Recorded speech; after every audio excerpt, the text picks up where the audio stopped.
Dhe përsëri do ndalem aty ku shumë shpesh kur nuk di çka të thonë, apo të kisha thënë e kanë moto të harxhuar, pasi që në zgjedhjet lokale të 2014-s, kur tjerët u kthenin parët që u marrën njerëzve, premtonin në për fjalime, në për trumbetonin se ne do t'u kthejmë para pa mos treguar si, unë mbaj mend që ne do bëjmë në Zhelin pa ta thënë. Ne nuk premtojmë falje taksash dhe tatimesh.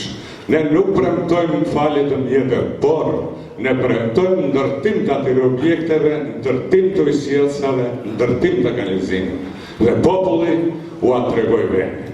Por ne fituam zgjedhjet edhe atë që në rondin e parë. Mirëpo, si duket përsëri ca të tjerë nuk e kuptuan këtë mesazh dhe tani me formimin e partive të reja, për çdo ditë trumbetojnë se këto i ndërtojnë qytetarët, i ndërtojnë vetë me mjete që kanë dhënë nga 700 euro e kështu me radhë.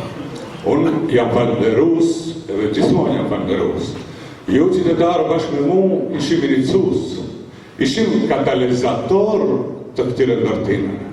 Po, kam të dhëna të sakta, shpresoj se burani edhe do t'i publikon nëse i ka, do të thotë që tabelari do t'jetë ati, përafërsisht.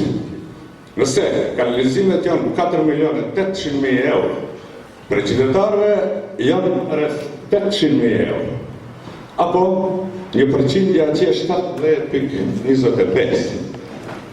4 milion euro janë mjetet të përbashkëta të ministrive, pun të them 50%, të institucioneve të ndryshme, të Biros për Zhvillim Barabat Regional, Ministrisë Mjedisë Qendrore, të Agencionit për Zhvillimit Rural,